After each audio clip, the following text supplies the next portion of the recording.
सत श्री अकाल, आदाब, नमस्कार। मैं थोड़ा अपना दोस्त ते होस्ट सतविंदर ढिल्लों थोड़ा अपना पसंदीदा प्रोग्राम हर बुधवार फार्मर्स टाइम लैके थोड़ी कचहरी में हाजिर हाँ। गलबात करांगे कुछ नवियां ते पुरानियां चर्चावां ते किसान अंदोलन जो कि अज एक लहर बन चुका है, जिसका कि डंका देश विदेश में बजदा है। किसान अंदोलन की गल करिए तो पहला एक छोटी जी मैं श्रद्धांजलि देनी चाहांगा एक ऐसे फनकार जो कि बॉलीवुड से भी छाए, जिहड़े कि रनर अप रहे, वो फनकार दिलजान जो सड़क हादसे में 2 दिन पहला सानू सदीवी विछोड़ा दे गए ने, जो कि अपने गीतां दे नाल पूरी दुनिया दे विच अमर हो चुके हैं। गल करते हैं किसानां दी।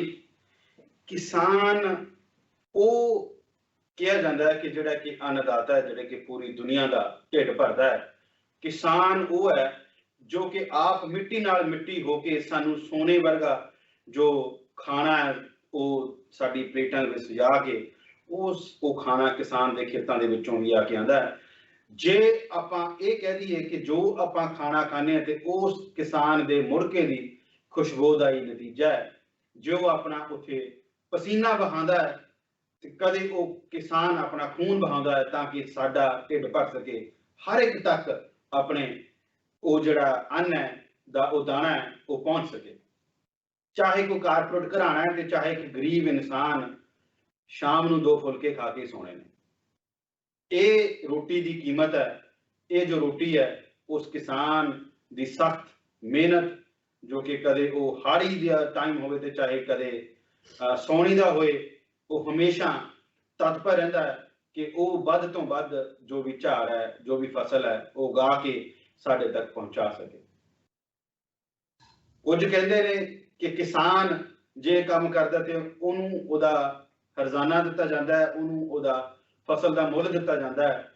पर की असी उस गल ते आईए कि की असी कदे ये सोचा है कि जिहड़े असी ओहदी गल करदे हां कि वो चाहे पोह दियां ठंडियां रातां होण ते चाहे जेठ हाड़ दी तपदी दोपहर होए ते ओहदा पिंडा अपने ते हंडाउण लई हमेशा तैयार बत्यार हुंदा है, ताकि असी अपने बच्चों के नाल अपने घरां दे विच बैठ के अपने ढिड भर के सौ सकीए। अज इसे गल दे लई चर्चा करन दे लई साडे कोल ने सरदार हरचरण सिंह जी, जो कि असिस्टेंट कमिश्नर रह चुके ने एजुकेशन डिपार्टमेंट दे विच भारत सरकार द्वारा ते जवाहर नवोदया विद्यालय दे विच 20 साल तो वध अरसे दे लई प्रिंसीपल दा पद ते भी रह चुके हैं।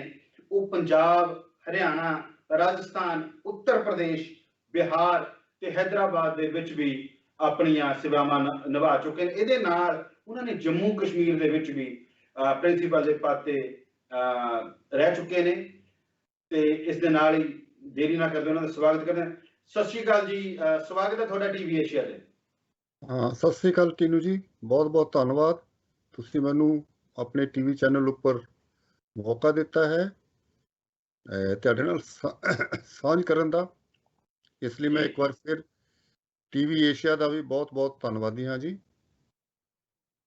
जी सर जी, जिवें कि मैं मतलब अपने दर्शकों को दस्सिया है, तुसीं थोड़ा जिहा अपने पिछोकड़ बारे हल्की जी झाक पाओगे ताकि दर्शकों को एक पता चल सके कि तुसीं कित्थों आए हो ते पंजाब तो, पंजाब की धरती तो कित्थों इत्थे तक का सफर किवें पहुंचा। हाँ जी, जरूर जी। जी मैं एक पिंड दे विच मेरा जन्म होया है जी जो कि जिला कपूरथला विच बाबे दी नगरी सुल्तानपुर लोधी तहसील दे विच एक छोटा जिहा पिंड बूलपुर है जी, वो जी मेरा जन्म स्थान है। और उत्थे छोटे हुंदे मੱਝਾਂ भी चारियां ਹਨ जा ते घाह भी खोतिया है। वाह जी वाह। ਤੇ ਖੇਤੀਬਾੜੀ ਵੀ ਕੀਤੀ ਹੈ। ਉਹਨਾਂ ਜ਼ਮਾਨੇ 'ਚ ਟੀਨੂ ਜੀ ਕਿਸਾਨ ਤੇ ਮਜ਼ਦੂਰ ਵਿੱਚ ਕੋਈ ਫਰਕ ਨਹੀਂ ਸੀ ਹੁੰਦਾ। ਜੀ ਇਕੱਠੇ ਇੱਕ ਥਾਂ ਤੇ ਰੋਟੀ ਬੈਠ ਕੇ ਖਾਂਦੇ ਸਨ। ਜੀ ਔਰ ਮੈਂ ਤੇ ਇਹ ਕਹਾਂਗਾ ਕਿ ਉਦੋਂ ਜਾਤ ਪਾਤ ਬਹੁਤ ਘੱਟ ਹੁੰਦੀ ਸੀ। ਉਸ ਸਮੇਂ ਲੋਕੀ ਇੱਕ ਦੂਜੇ ਦੇ ਦੁੱਖ ਸੁੱਖ ਵਿੱਚ ਸਾਂਝੀਵਾਲ ਹੁੰਦੇ ਸਨ। ਧੀਆਂ ਭੈਣਾਂ ਦੀ ਇੱਜ਼ਤ ਹੁੰਦੀ ਸੀ। ਔਰ ਅੱਜ ਵੀ ਉਹ ਦਿਨ ਯਾਦ ਕਰਕੇ ਮਨ ਖੁਸ਼ਹਾਲ ਖੁਸ਼ ਹੋ ਜਾਂਦਾ ਹੈ। ਲੇਕਿਨ ਜਦੋਂ ਦੁਨੀਆ ਬਦਲ ਗਈ, ਇੰਨੀ ਬਦਲ ਗਈ ਹੈ, ਉਸ ਨੂੰ ਦੇਖ ਕੇ ਤਾਂ ਮਨ ਬਹੁਤ ਉਦਾਸ ਹੋ ਜਾਂਦਾ ਹੈ ਕਿ ਜੀ ਸਮੇਂ ਦੇ ਨਾਲ ਲੋਕੀ ਪੈਸੇ ਨਾਲ ਇੰਨਾ ਜੁੜ ਗਏ ਕਿ ਉਹ ਆਪਣੇ ਸਕੇ ਭੈਣਾਂ ਭਰਾਵਾਂ ਨੂੰ ਵੀ ਪਛਾਣਨਾ ਬੰਦ ਕਰ ਗਏ। ਜੀ ਜਿੱਥੋਂ ਤੱਕ ਸਕੇ ਐਜੂਕੇਸ਼ਨ ਦਾ ਭੈਣਾਂ ਸਵਾਲ ਹੈ ਭਰਾਵਾਂ ਨਾਲ ਵੀ ਇਹਨਾਂ ਨੇ ਕਿਹਾ ਕਿ ਪਛਾਣਨਾ ਬੰਦ ਕਰ ਗਏ। ਜੀ ਇਹਦੇ ਪਿੱਛੇ ਜਿਹੜਾ ਇੱਕ ਬਹੁਤ ਹੀ ਵੱਡੀ ਤਰਾਸਦੀ ਹੈ, ਇੱਕ ਜੀ ਸਮਾਜ ਦੀ, ਇੱਕ ਕੌਮ ਦੀ, ਇੱਕ ਖਿੱਤੇ ਦੀ, ਜੀ ਕਿ ਜਿਹੜਾ ਖੂਨ ਹੈ, ਜੀ ਕਹਿੰਦੇ ਨੇ ਖੂਨ ਚਿੱਟਾ ਨਹੀਂ ਅੱਜ ਵੀ ਲਾਲ ਹੈ, ਮਾਨੀ ਲੋਕਾਂ ਦਾ ਸ਼ੈਤਾਨ ਹੋ ਗਿਆ। ਜੀ ਤੇ ਮਨ ਦੇ ਵਿੱਚ ਕਿਤੇ ਨਾ ਕਿਤੇ ਸ਼ੈਤਾਨੀ ਦੀ ਗੱਲ ਹੈ। ਸਰਦਾਰ ਸਾਹਿਬ, ਇਹ ਜਿਹੜਾ ਤੁਸੀਂ ਇਹ ਗੱਲ ਕਹੀ, ਤੁਹਾਡੇ ਦਿਮਾਗ ਦੇ ਵਿੱਚ ਕਿੱਥੋਂ ਆਈ? ਤੁਹਾਨੂੰ ਕੀ ਲੱਗਿਆ ਕਿ ਇਹ ਕਿਵੇਂ ਹੋਇਆ? ਇਹਦਾ ਪਿੱਛੇ ਕਾਰਨ ਕੀ ਹੋ ਸਕਦੇ ਨੇ? ਇਹਦਾ ਕਾਰਨ ਇਹ ਹੈ ਜੀ ਕਿ ਪੈਸੇ ਨੂੰ ਮਹੱਤਤਾ ਬਹੁਤ ਦੇਣ ਲੱਗ ਪਏ ਲੋਕ। ਉਹਦੇ ਨਾਲ ਜਿਹੜੀਆਂ ਆਪਣੀਆਂ ਫੈਸਿਲਿਟੀਆਂ ਵਧਾਉਣ ਲੱਗ ਪਏ। ਜੇ ਕਿਸੇ ਦੇ ਘਰ ਵਿੱਚ ਇੱਕ ਕਾਰ ਖੜੀ ਹੈ ਔਰ ਉਹ ਖਰੀਦ ਸਕਦਾ ਹੈ ਤਾਂ ਉਹਦਾ ਗਵਾਂਢੀ ਬੇਸ਼ੱਕ ਗਰੀਬ ਸੀਗਾ, ਉਸ ਨੂੰ ਵੀ ਲੈਣੀ ਪਈ। ਇਸੇ ਤਰ੍ਹਾਂ ਵਿਆਹ ਸ਼ਾਦੀਆਂ ਵੀ ਜਿੱਦ ਕਰ ਕਰਕੇ ਲੱਖਾਂ ਰੁਪਈਏ ਖਰਚ ਕਰਕੇ ਲੋਕੀ ਕਰਨ ਲੱਗ ਪਏ, ਆਪਣੀ ਇੱਜ਼ਤ ਸਮਝਣ ਲੱਗ ਪਏ। ਜੀ ਸੁਈਸਾਈਡ ਵੀ ਹੋਏ। ਔਰ ਭਰਾ ਭਰਾ ਨੂੰ ਦੇਖ ਕੇ ਇਸ ਕਰਕੇ ਦੁਖੀ ਹੋਇਆ ਕਿ ਜੀ ਜਦੋਂ ਪਿਓ ਦੀ ਜ਼ਮੀਨ ਵੰਡਣੀ ਪਈ ਤਾਂ ਉਹ ਘਰਾਂ ਵਿੱਚ ਕੰਧਾਂ ਕੱਢਣੀਆਂ ਪਈਆਂ ਤੇ ਪਰਿਵਾਰ ਵੱਖ-ਵੱਖ ਉੱਜੜ ਗਏ। ਜਿੱਥੇ ਸਾਂਝਾ ਪਰਿਵਾਰ ਸੀ ਉੱਥੇ ਪਿਆਰ ਸੀ, ਤੇ ਜਦੋਂ ਇੱਕ ਹਸਬੈਂਡ ਵਾਈਫ ਤੇ 2 ਬੱਚਿਆਂ ਦਾ ਪਰਿਵਾਰ ਆ ਗਿਆ ਜੀ ਔਰ ਉਹਨਾਂ ਦਾ ਬੋਲਣਾ ਚੱਲਣਾ ਬੰਦ ਹੋ ਗਿਆ ਤਾਂ ਉਹਨਾਂ ਦੀ ਪਰਵਰਿਸ਼ ਵਿੱਚ ਜਿਹੜਾ ਸਮਾਜਿਕ ਪਿਆਰ ਸੀ ਜਾਂ ਚਾਚੇ ਤਾਏ ਦਾ ਪਿਆਰ ਸੀ ਉਹ ਖਤਮ ਹੋ ਗਿਆ। ਇਹਦਾ ਮਤਲਬ ਇਹ ਹੈ ਕਿ ਵੱਡੇ ਤੁਹਾਡੇ ਗਏ। ਕਹਿਣ ਦੇ ਮਤਲਬ ਲਾਲਚ ਨਾਮ ਦੇ ਦੈਂਤ ਨੇ ਇੱਕ ਜਿਹੜੀ ਲਾਲਚ ਆਪਸੀ ਸਾਂਝ ਨੂੰ ਨਿਗਲ ਲਿਆ। ਬਿਲਕੁਲ ਸਹੀ ਗੱਲ ਹੈ ਜੀ ਕਿ ਪੈਸੇ ਦੇ ਪੁੱਤ ਅਸੀਂ ਇੰਨੇ ਬਣ ਗਏ ਕਿ ਅਸੀਂ ਜੀ ਕਿਸੇ ਰਿਸ਼ਤੇਦਾਰੀ ਨੂੰ ਬਹੁਤ ਪਿੱਛੇ ਸਿੱਟ ਦਿੱਤਾ ਤੇ ਪੈਸੇ ਨੂੰ ਜੀ ਮਹੱਤਤਾ ਦਿੱਤੀ। ਜੀ, ਪੈਸੇ ਦੀ ਮਹੱਤਤਾ। ਜੀ ਸਰਦਾਰ ਸਾਹਿਬ, ਅੱਜ ਜਿਵੇਂ ਕਿ ਤੁਸੀਂ ਕਹਿ ਰਹੇ ਹੋ ਕਿ ਜਿਹੜਾ ਇੱਕ ਆਪ ਮੁਹਾਰੇ ਇੱਕ ਦੂਜੇ ਦੇ ਵਿੱਤ ਤੋਂ ਵੱਧ ਚੜ ਕੇ, ਵਿੱਤੋਂ ਵੱਧ ਚੁੜ ਕੇ ਖਰਚਾ ਕਰਨਾ, ਜੀ ਇਹ ਵੀ ਇੱਕ ਕਿਸਾਨੀ ਦੇ ਨਿਘਾਰ ਦਾ ਕਾਰਨ ਤੁਸੀਂ ਸਮਝ ਰਹੇ ਹੋ? ਬਿਲਕੁਲ ਜੀ ਬਿਲਕੁਲ। ਮੈਂ ਤੇ ਕਹਿੰਦਾ ਜੀ, ਜੇ ਅਸੀਂ ਗੁਰਬਾਣੀ ਨਾਲ ਔਰ ਸਿੱਖ ਗੁਰੂਆਂ ਦੀ ਫਿਲਾਸਫੀ ਨਾਲ ਜੁੜੇ ਰਹਿੰਦੇ ਤਾਂ ਅਸੀਂ ਇਸ ਮਾਰ ਤੋਂ ਬਚ ਜਾਂਦੇ। ਉਹਨਾਂ ਨੇ ਤਾਂ ਇੱਕ ਬਹੁਤ ਸਾਦਾ ਜੀਵਨ, ਸਰਲ ਜੀਵਨ, ਸੱਚਾ ਜੀਵਨ ਦੱਸਣ ਦਾ ਪੰਜਾਬ ਦੇ ਖਿੱਤੇ ਵਿੱਚ, ਸਾਡੇ ਖਿੱਤੇ ਵਿੱਚ ਜੀ ਬਹੁਤ ਪ੍ਰਚਾਰ ਕੀਤਾ। ਸਾਨੂੰ ਗੁਰੂ ਗ੍ਰੰਥ ਸਾਹਿਬ ਜੀ ਵਰਗੇ ਗੁਰੂ ਦਿੱਤੇ। ਲੇਕਿਨ ਅਸੀਂ ਇੰਨੇ ਪੈਸੇ ਦੇ ਮਗਰ ਭਟਕ ਗਏ ਕਿ ਅਸੀਂ ਉਹਨਾਂ ਜਿਹੜੀਆਂ ਵੈਲਿਊਜ਼ ਸਨ, ਜਿਹੜੇ ਸਾਡੇ ਅੱਛੇ ਤੌਰ ਤਰੀਕੇ ਸਨ, ਉਹਨਾਂ ਨੂੰ ਅਸੀਂ ਭੁੱਲ ਕੇ ਕੇਵਲ ਅਸੀਂ ਹੁਣ ਨਾ ਮਾਤਰ ਹੀ ਉਹਨਾਂ ਨੂੰ ਮੰਨਦੇ ਹਾਂ। ਲੇਕਿਨ ਜਿਉਂ ਹੀ ਅਸੀਂ ਕਿਸੇ ਧਾਰਮਿਕ ਜਗ੍ਹਾ ਤੋਂ ਬਾਹਰ ਨਿਕਲਦੇ ਹਾਂ ਤਾਂ ਸਾਡੇ ਕਰਤੱਵ ਜੋ ਹਨ ਜੀ ਉਹੋ ਜਿਹੀਆਂ ਡਾਇਰੈਕਸ਼ਨਸ ਨਹੀਂ ਲੈ ਰਹੇ ਜਿਹੋ ਜਿਹੀਆਂ ਕਿ ਡਾਇਰੈਕਸ਼ਨਸ ਸਾਨੂੰ ਬਾਬਾ ਜੀ ਦੇ ਕੇ ਗਏ। ਤੁਸੀਂ ਗੱਲ ਕੀਤੀ ਸਿੱਖ ਧਰਮ ਦੀ ਜੀ ਪਰ ਮੈਂ ਜੋ ਸਮਝਦਾ ਕਿ ਜਿਹੜਾ ਕਿਸਾਨੀ ਦਾ ਕਿਸੇ ਧਰਮ ਦੇ ਨਾਲ ਕੋਈ ਲੈਣਾ ਦੇਣਾ ਨਹੀਂ। ਕਿਸਾਨ ਇੱਕ ਕ੍ਰਿਸਚਨ ਵੀ ਹੋ ਸਕਦਾ, ਕਿਸਾਨ ਇੱਕ ਸਿੱਖ ਵੀ ਹੋ ਸਕਦਾ, ਕਿਸਾਨ ਇੱਕ ਹਿੰਦੂ ਵੀ ਹੋ ਸਕਦਾ, ਕਿਸਾਨ ਇੱਕ ਬੋਧੀ ਵੀ ਹੋ ਸਕਦਾ, ਕਿਸਾਨ ਇੱਕ ਦਲਿਤ ਵੀ ਹੋ ਸਕਦਾ, ਕਿਸਾਨ ਕੋਈ ਵੀ ਹੋ ਸਕਦਾ। ਪਰ ਤੁਸੀਂ ਕਿਹਾ ਕਿ ਇਹ ਇੱਕ ਸਿੱਖ ਧਰਮ ਦੀ ਤੁਸੀਂ ਗੱਲ ਕੀਤੀ। ਗੱਲ ਮੈਂ ਕੇਵਲ ਆਪਣੇ ਖਿੱਤੇ ਦੀ ਗੱਲ ਕੀਤੀ ਹੈ ਜੀ, ਪੰਜਾਬ ਦੀ, ਜੀ ਕਿ ਉੱਥੇ ਸਿੱਖ ਧਰਮ ਮੋਸਟਲੀ ਪਿੰਡਾਂ ਵਿੱਚ ਅਸੀਂ ਉਸ ਨੂੰ ਮੰਨਦੇ ਹਾਂ। ਬਾਕੀ ਕ੍ਰਿਸਚੀਅਨ ਵੀ ਧਾਰਮਿਕ ਲੋਕ ਹਨ, ਹਿੰਦੂ ਵੀ ਧਾਰਮਿਕ ਲੋਕ ਹਨ, ਬਹੁਤ ਅੱਛੇ ਲੋਕ ਹਨ, ਲੇਕਿਨ ਕੁਝ ਨਿਹਾਰ ਆਇਆ ਜਿਸ ਕਰਕੇ ਵੈਲਿਊਆਂ ਦੀ ਜੋ ਕਦਰਾਂ ਕੀਮਤਾਂ ਹਨ ਉਹਨਾਂ ਤੋਂ ਕਾਫੀ ਲੋਕ ਦੂਰ ਹੋ ਗਏ। ਜਿੱਥੋਂ ਤੱਕ ਕਿਸਾਨ ਦਾ ਗੱਲ ਹੈ, ਕਿਸਾਨ ਦਾ ਧਰਮ ਸਭ ਤੋਂ ਪਹਿਲਾਂ ਤਾਂ ਖੇਤੀਬਾੜੀ ਕਰਨਾ ਹੈ ਜੀ, ਔਰ ਉਹ ਕਰ ਰਿਹਾ ਹੈ। ਆਪਣੀ ਜਾਨ ਦਾਅ ਤੇ ਲਾ ਕੇ ਬਿਮਾਰ ਹੁੰਦਾ ਹੋਇਆ ਵੀ।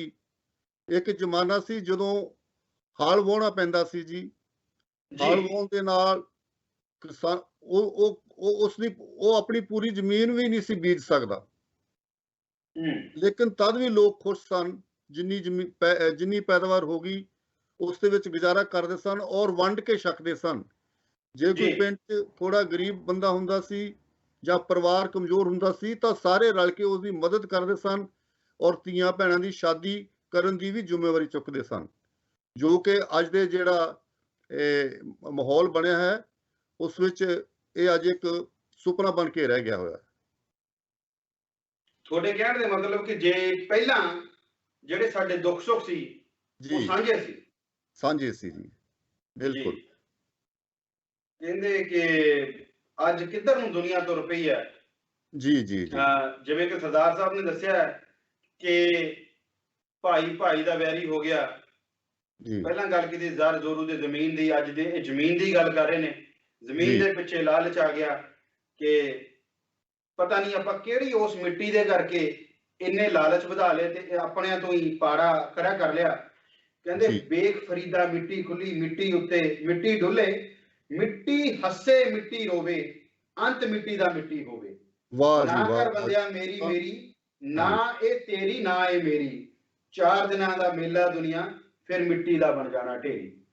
ਸੋ ਇਹ ਜਿਹੜਾ ਮਿੱਟੀ ਹੈ ਤੇ ਇਹਨੂੰ ਆਪਾਂ ਇੱਥੇ, ਪਰ ਜੇ ਦੂਜੇ ਬੰਨੇ ਨੂੰ ਮੈਂ ਗੱਲ ਲੈ ਕੇ ਤੁਰਾਂ, ਇਹ ਉਹੀ ਮਿੱਟੀ ਹੈ ਜਿੱਥੋਂ ਕਿਸਾਨ ਨੇ ਸੋਨਾ ਉਗਾਇਆ, ਜਿੱਥੋਂ ਕਿਸਾਨ ਮੇਰੇ ਦੇਸ਼ ਕੀ ਧਰਤੀ ਸੋਨਾ ਉਗਲੇ ਹੀਰੇ ਮੋਤੀ।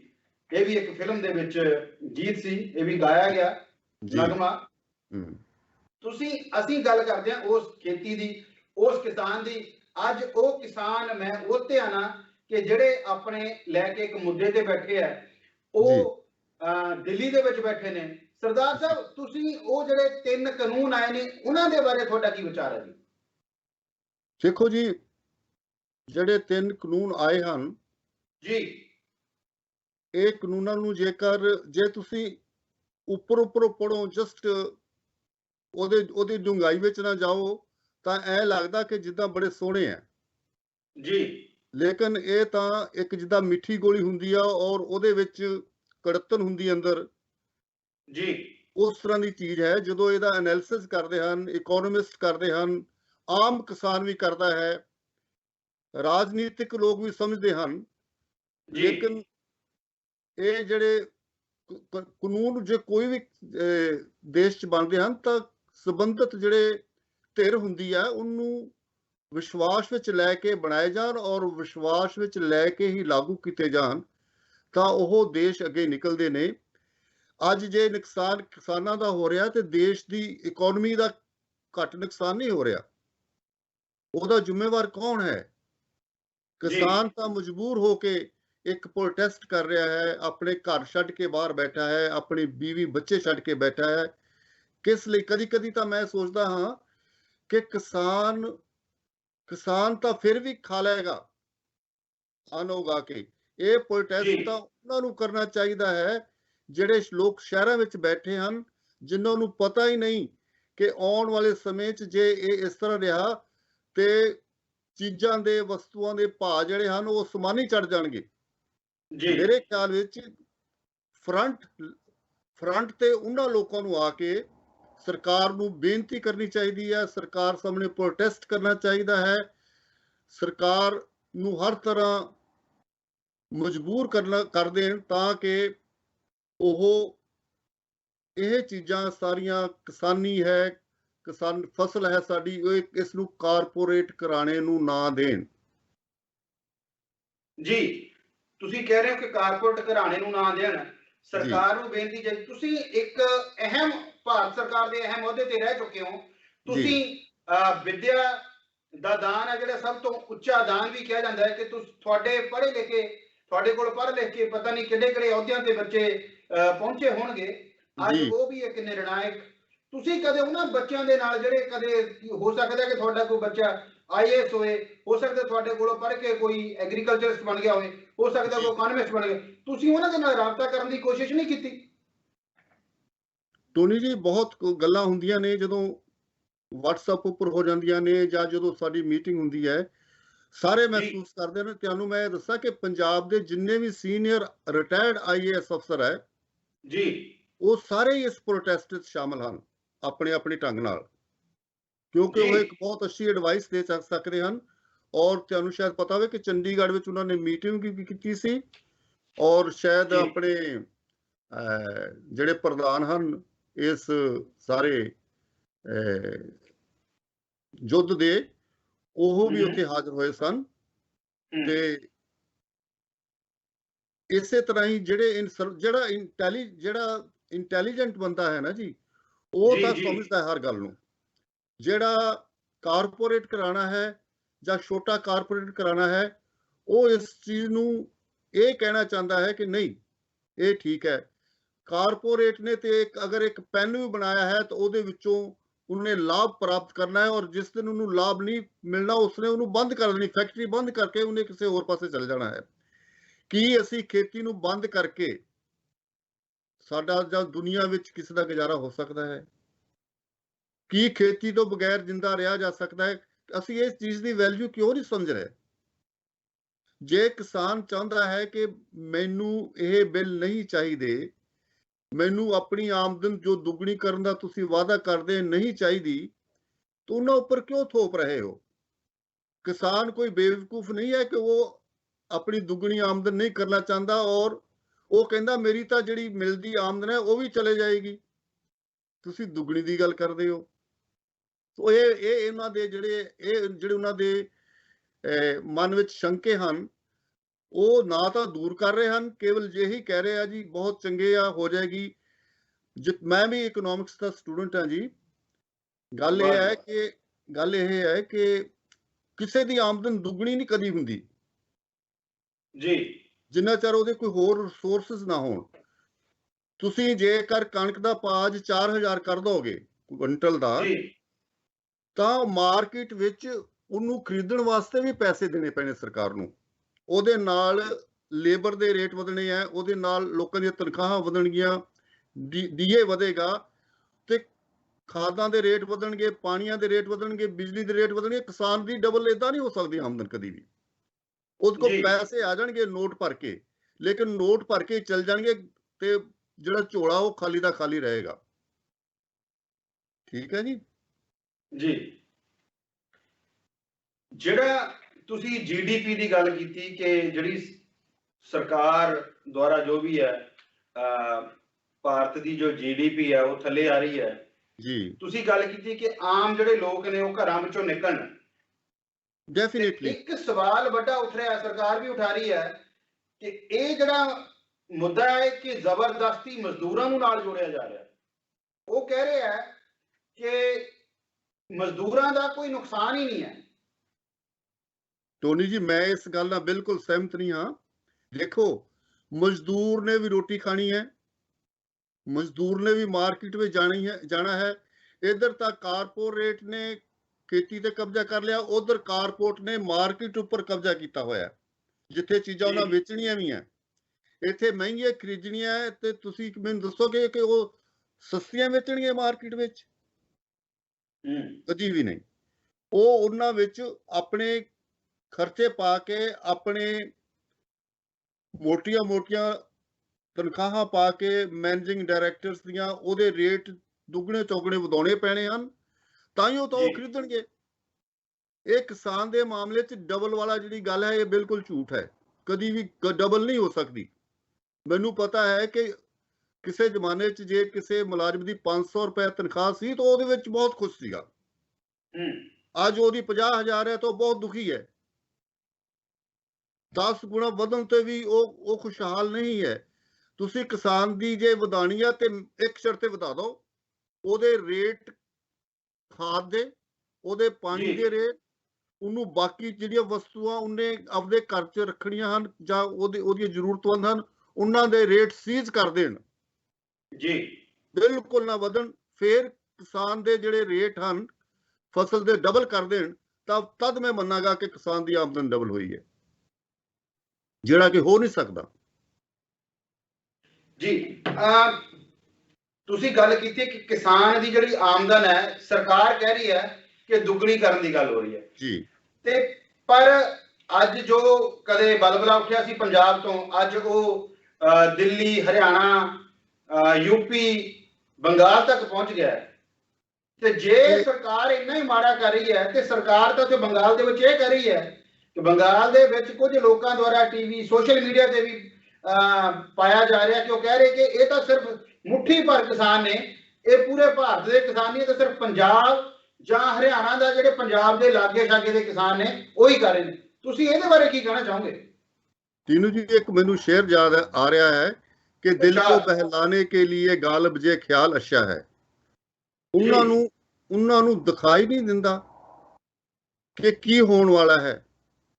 ਅੱਜ ਕਿਸਾਨਾਂ ਨੇ ਆਪਣਾ ਜਿਹੜਾ ਸੰਘਰਸ਼ ਹੈ ਉਹਨੂੰ ਕੇਵਲ ਬਾਰਡਰਾਂ ਤੱਕ ਸੀਮਿਤ ਨਹੀਂ ਰੱਖਿਆ। ਉਹਨਾਂ ਨੂੰ ਪਤਾ ਹੈ ਕਿ ਜਿੰਨਾ ਚਿਰ ਤੱਕ ਪੋਲੀਟੀਕਲ ਸਿਸਟਮ ਚੇਂਜ ਨਹੀਂ ਹੁੰਦਾ ਜਾਂ ਪੋਲੀਟੀਕਲ ਸਿਸਟਮ ਨੂੰ ਅਸੀਂ ਸੁਧਾਰਦੇ ਨਹੀਂ, ਮੌਜੂਦਾ ਨੂੰ ਵੀ, ਉਹ ਤਾਂ ਮੌਜੂਦਾ ਦੇ ਖਿਲਾਫ ਵੀ ਨਹੀਂ ਹਨ। ਉਹ ਕਹਿੰਦੇ ਵੀ ਤੁਸੀਂ ਸਾਨੂੰ ਨਹੀਂ ਚਾਹੀਦਾ ਤੇ ਗੱਲ ਖਤਮ ਕਰੋ ਜੀ। ਤੇ ਅਗਰ ਉਹਨਾਂ ਨੇ ਦੇਖਿਆ ਕਿ ਇਹਦੇ ਵਿੱਚ ਜਿਹੜਾ ਮੌਜੂਦਾ ਸਾਡਾ ਰਾਜਨੀਤਿਕ ਢਾਂਚਾ ਹੈ ਇਹ ਸਾਡੀ ਕਿਸੇ ਤਰ੍ਹਾਂ ਮਦਦ ਨਹੀਂ ਕਰਦਾ ਹੈ, ਤਾਂ ਇਹ ਐਡਾ ਵੱਡਾ ਵੋਟ ਬੈਂਕ ਹੈ ਜੀ ਤੈਨੂੰ ਜੀ ਕਿ ਇਹ ਸਰਕਾਰ ਪਲਟ ਦੇਵੇਗਾ। ਸਮਾਂ ਲੱਗ ਸਕਦਾ ਹੈ, ਲੇਕਿਨ ਮੈਂ ਤਾਂ ਇਹ ਕਹਾਂਗਾ ਕਿ ਜਦੋਂ ਸਰਕਾਰ ਬਣਦੀ ਹੈ ਉਹ ਕਿਸੇ ਪਾਰਟੀ ਦੀ ਨਹੀਂ ਹੁੰਦੀ, ਉਹ ਸਾਰੇ ਭਾਰਤੀਆਂ ਦੀ ਹੈ, ਇੱਕ ਇੱਕ ਭਾਰਤੀ ਦੀ ਹੈ। ਉਸ ਸਮੇਂ ਪਾਰਟੀਆਂ ਕੇਵਲ ਵੋਟਾਂ ਤੱਕ ਸੀਮਿਤ ਰੱਖੋ, ਪਾਰਟੀਬਾਜ਼ੀ। ਉਸ ਤੋਂ ਬਾਅਦ ਸਰਕਾਰ ਨੂੰ ਸਾਰਿਆਂ ਵਾਸਤੇ ਇੱਕ ਨਜ਼ਰ ਨਾਲ ਦੇਖ ਕੇ ਡਿਵੈਲਪਮੈਂਟ ਕਰਨੀ ਚਾਹੀਦੀ ਹੈ। ਔਰ ਕਿਸਾਨਾਂ ਦੀ ਖਾਸ ਤੌਰ ਤੇ ਮੈਂ ਕਹੂੰਗਾ ਕਿ ਕਿਸਾਨਾਂ ਨੂੰ ਤਾਂ ਜਿੰਨੀਆਂ ਵੀ ਫੈਸਿਲਿਟੀਆਂ ਦਿੱਤੀਆਂ ਜਾਣ ਉਨੀਆਂ ਹੀ ਘੱਟ ਹਨ। ਕਿਉਂ ਨਹੀਂ ਕਿਸਾਨਾਂ ਦੇ ਬੱਚਿਆਂ ਨੂੰ ਯੂਨੀਵਰਸਿਟੀ ਵਿੱਚ ਫ੍ਰੀ ਐਜੂਕੇਸ਼ਨ ਦਿੱਤੀ ਜਾਂਦੀ? ਕਿਉਂ ਨਹੀਂ ਉਹਨਾਂ ਵਾਸਤੇ ਸੀਟਾਂ ਰਿਜ਼ਰਵ ਹੋ ਸਕਦੀਆਂ? ਕਿਉਂ ਨਹੀਂ ਉਹਨਾਂ ਨੂੰ ਅਸੀਂ ਵਧੀਆ ਮੈਡੀਕਲ ਫੈਸਿਲਿਟੀਜ਼ ਦੇ ਸਕਦੇ? ਉਹ ਵਿਚਾਰਾ ਲੱਖਾਂ ਰੁਪਏ ਖਰਚ ਕਰ ਰਿਹਾ ਪ੍ਰਾਈਵੇਟ ਹਸਪੀਟਲ 'ਚ, ਸਰਕਾਰੀ 'ਚ ਉਹਨੂੰ ਪੁੱਛਦਾ ਕੋਈ ਨਹੀਂ। ਕੀ ਕਰ ਰਹੇ ਅਸੀਂ ਕਿਸਾਨਾਂ ਵਾਸਤੇ? ਤੇ ਤੁਸੀਂ ਕਿਸਾਨਾਂ ਦੇ ਲਈ ਰਿਜ਼ਰਵੇਸ਼ਨ ਦੀ ਵੀ ਮੰਗ ਕਰਦੇ ਹੋ? ਬਿਲਕੁਲ ਜੀ, ਕਿਉਂ ਨਹੀਂ ਹੋਣੀ ਚਾਹੀਦੀ ਕਿਸਾਨਾਂ ਲਈ? ਜਿਹੜਾ ਵੀ ਕਿਸਾਨੀ ਕਰਦਾ ਹੈ, ਜਦੋਂ ਬਾਕੀ ਇੰਨੀਆਂ ਰਿਜ਼ਰਵੇਸ਼ਨਸ ਹੈਗੀਆਂ ਨੇ ਤੇ ਇਹ ਕਰ ਲੈਣ ਵੀ 10 ਏਕੜ ਤੋਂ ਜਿਹੜਾ ਛੋਟਾ ਕਿਸਾਨ ਹੈ ਇੱਕ ਨਾਂ ਦੇ ਉੱਪਰ, ਤਾਂ ਉਹਦੇ ਬੱਚਿਆਂ ਵਾਸਤੇ ਵੀ ਕਿਤੇ ਐਡਮਿਸ਼ਨ ਦਾ ਕੋਈ ਹੱਲ ਕਰਨ। ਉਹ ਕੋਈ ਬਹੁਤ ਵੱਡਾ ਅਮੀਰ ਤਾਂ ਨਹੀਂ ਹੈ, ਉਹ ਤਾਂ ਸੇਵਾ ਕਰ ਰਿਹਾ ਹੈ, ਤੇ ਉਹ ਕਿਉਂ ਨਹੀਂ? ਪਹਿਲਾਂ ਰਿਜ਼ਰਵੇਸ਼ਨ ਉੱਥੇ ਹੈ, ਤੁਸੀਂ ਉਹਦੇ ਹੱਕ ਵਿੱਚ ਹੋ ਜਾਂ ਵਿਰੋਧ ਵਿੱਚ ਹੋ? ਨਹੀਂ, ਮੈਂ ਰਿਜ਼ਰਵੇਸ਼ਨ ਦੇ ਹੱਕ 'ਚ ਹਾਂ ਜੀ। ਮੈਂ ਰਿਜ਼ਰਵੇਸ਼ਨ ਇਸ ਕਰਕੇ ਆਖਿਆ ਕਿ ਮੈਂ ਇਹਦੇ ਬਾਰੇ ਕਾਫੀ ਸਟੱਡੀ ਕੀਤੀ ਹੈ। ਰਿਜ਼ਰਵੇਸ਼ਨ ਉਸ ਤਰ੍ਹਾਂ ਦਿੱਤੀ ਜਾਂਦੀ ਹੈ ਕਿ ਜਦੋਂ ਕਿਸੇ ਨੂੰ ਸਾਡੇ ਸਮਾਜ ਵਿੱਚ, ਭਾਰਤ ਵਿੱਚ ਇੱਕ ਜ਼ਮਾਨੇ 'ਚ ਬਹੁਤ ਸਾਰੀਆਂ ਜਮਾਤਾਂ ਨੂੰ ਪਛੜੀਆਂ ਰਹਿੰਦੀਆਂ ਸਨ ਔਰ ਉਹਨਾਂ ਨੂੰ ਉਠਾਉਣ ਦੀ ਸਰਕਾਰਾਂ ਨੇ ਹਿੰਮਤ ਨਹੀਂ ਕੀਤੀ ਔਰ ਸਮਾਜ ਨੇ ਵੀ ਨਹੀਂ ਕੀਤੀ। ਜਦੋਂ ਡੈਮੋਕ੍ਰੇਸੀ ਆਈ ਤਾਂ ਸਭ ਤੋਂ ਪਹਿਲਾਂ ਇਹ ਸਵਾਲ ਉੱਠਿਆ ਕਿ ਉਹਨਾਂ ਲੋਕਾਂ ਨੂੰ ਵੀ, ਉਹ ਵੀ ਭਾਰਤ ਦੇ ਵਸਨੀਕ ਹਨ, ਉਹ ਵੀ ਸਾਡੇ ਭੈਣ ਭਰਾ ਹਨ, ਉਹਨਾਂ ਨੂੰ ਵੀ ਹੱਕ ਹੈ ਉਹਨਾਂ ਹੀ ਅੱਗੇ ਤਰੱਕੀ ਕਰਨ ਦਾ। ਤੁਸੀਂ ਇੱਕ ਗੱਲ ਕਰੋ, ਇੱਕ ਮੈਂ ਐਗਜ਼ਾਮਪਲ ਪੜ੍ਹੀ ਸੀ ਕਿ ਇੱਕ ਸ਼ਹਿਰ 'ਚ ਬੱਚਾ ਹੈ, ਉਹਦੇ ਮਾਤਾ ਪਿਤਾ ਪੜ੍ਹੇ ਹੋਏ ਹਨ, ਉਹਦੇ ਘਰ 'ਚ ਪੱਖਾ ਲੱਗਾ ਹੋਇਆ ਹੈ, ਉਹਨੂੰ ਟਿਊਸ਼ਨ ਪੜ੍ਹਾਉਣ ਵਾਸਤੇ ਮਾਸਟਰ ਜੀ ਘਰ ਆ ਰਹੇ ਹਨ, ਉਹਨੂੰ ਸਕੂਲ ਜਾਣ ਵਾਸਤੇ ਗੱਡੀ ਲੱਗੀ ਹੋਈ ਹੈ, ਘਰ ਦੀ ਕਾਰ ਹੈ, ਫਿਰ ਸ਼ਾਮ ਨੂੰ ਟਿਊਸ਼ਨ ਵਾਸਤੇ ਉਹਦੇ ਕੋਲ ਟੀਚਰ ਆ ਜਾਂਦਾ ਹੈ, ਉਹਦੇ ਘਰ ਅਖਬਾਰ ਹੈ ਜਿਸ 'ਚ ਉਹ ਖਬਰਾਂ ਡੇਲੀ ਪੜ੍ਹ ਰਿਹਾ ਹੈ। ਉਹਦਾ ਤੁਸੀਂ ਮੁਕਾਬਲਾ ਇੱਕ ਪਿੰਡ ਦੇ ਬੱਚੇ ਨਾਲ ਜਿਹਦੇ ਕੋਲ ਇੱਕ ਬਨੈਣ ਤੇ ਕੱਛਾ ਪਾਇਆ ਹੋਇਆ ਹੈ, ਕੋਈ ਅਖਬਾਰ ਨਹੀਂ ਹੈ, ਕੋਈ ਪੱਖਾ ਨਹੀਂ ਹੈ, ਕੋਈ ਬਿਜਲੀ ਦਾ ਬਲਬ ਨਹੀਂ ਹੈ ਜਿੱਥੇ ਉਹ ਪੜ੍ਹ ਸਕੇ, ਕੀ ਅਸੀਂ ਉਹਨਾਂ ਨੂੰ ਇੱਕੋ ਰੱਸੇ ਨਾਲ ਬੰਨ੍ਹ ਦੇਵਾਂਗੇ? ਅਹਿਮ ਗੱਲ ਜੀ। ਹਾਂਜੀ, ਬਹੁਤ ਹੀ ਵੱਡੀ ਤੁਸੀਂ ਗੱਲ ਕੀਤੀ ਹੈ ਕਿ ਜਿਵੇਂ ਕਿ ਘੋੜੇ ਦੀ ਜਿਹੜੀ ਦੌੜ ਹੈ ਉਹ ਇੱਕ ਘੋੜੇ ਨਾਲ ਕੀਤੀ ਜਾ ਸਕਦੀ ਹੈ, ਗਧੇ ਨਾਲ ਨਹੀਂ ਕੀਤੀ ਜਾ ਸਕਦੀ ਹੈ। ਯੈਸ। ਔਰ ਦੇਖੋ, ਮੈਂ ਦੇਖਿਆ ਨਵੋਦਿਆ ਵਿਦਿਆਲਿਆ 'ਚ ਸਾਡੇ ਕੋਲ ਬਹੁਤ ਗਰੀਬ ਬੱਚੇ ਆਏ ਜੀ ਇਹਨਾਂ ਵਿੱਚ ਫ੍ਰੀ ਐਜੂਕੇਸ਼ਨ ਸੀ ਜੀ। ਜੀ ਇਹ ਕਿਤਾਬਾਂ ਕਾਪੀਆਂ ਫੂਡ ਰਹਿائش no tuition fee everything is free A to ਜੀ Z ਸਭ ਕੁਝ ਬੱਚਿਆਂ ਨੂੰ ਮੁਹੱਈਆ ਕਰਾਇਆ ਜਾਂਦਾ ਸੀ ਔਰ 80% ਰੂਰਲ ਏਰੀਆ ਦੇ ਬੱਚੇ ਲੈ ਜਾਂਦੇ ਸਨ ਤੇ 20% ਸ਼ਹਿਰਾਂ ਦੇ। ਉਹ 80% ਬੱਚੇ ਮੋਸਟਲੀ ਲੋਅਰ ਕਲਾਸ ਦੇ ਬੱਚੇ ਸਨ ਜੀ, ਜਿਹੜੇ ਕਿ ਬਹੁਤ ਗਰੀਬ ਪਰਿਵਾਰ ਨਾਲ ਰੱਖਦੇ ਸਨ। ਤੁਸੀਂ ਮੰਨੋਗੇ ਨਹੀਂ ਕਿ ਅੱਜ ਸਾਡੇ ਹਜ਼ਾਰਾਂ ਬੱਚੇ ਡਾਕਟਰ ਹਨ, PGI ਏਮਸ ਵਿੱਚ ਹਨ, ਹਜ਼ਾਰਾਂ ਹੀ ਡਾਕਟਰ IIM IIT ਤੋਂ ਇੰਜੀਨੀਅਰਿੰਗ ਤੇ ਮੈਨੇਜਮੈਂਟ ਦੀਆਂ ਡਿਗਰੀਆਂ ਲੈ ਚੁੱਕੇ ਹਨ ਔਰ ਸੈਂਕੜੇ ਦੀ ਗਿਣਤੀ ਵਿੱਚ IAS ਅਫਸਰ, IPS ਅਫਸਰ ਔਰ ਸਿਵਲ ਸੈਂਟਰਲ ਸਰਵਿਸ ਵਿੱਚ ਔਰ 에ਅਰ ਫੋਰਸ ਡਿਫੈਂਸ, ਜਿਨ੍ਹਾਂ ਬੱਚਿਆਂ ਨੇ ਕਦੀ ਸੋਚਿਆ ਵੀ ਨਹੀਂ ਸੀ। ਔਰ ਸਾਡੇ WhatsApp ਗਰੁੱਪ ਵਿੱਚ ਬੱਚੇ 5-5 ਲੱਖ ਬੱਚਿਆਂ ਦਾ ਸਾਡਾ ਗਰੁੱਪ ਬਣਿਆ ਹੋਇਆ ਹੈ ਔਰ ਜਦੋਂ ਵੀ ਕਿਸੇ ਨੂੰ ਮਦਦ ਦੀ ਲੋੜ ਹੁੰਦੀ ਹੈ ਤੇ ਇੱਕਦਮ ਉਹ ਇੱਕ ਦੂਜੇ ਦੇ ਨਾਲ ਇੰਨਾ ਭਰਾਵਾਂ ਵਾਂਗੂ ਉਹ ਡੀਲ ਕਰਦੇ ਨੇ ਕਿ ਮਨ ਬਹੁਤ ਖੁਸ਼ ਹੋ ਜਾਂਦਾ ਹੈ।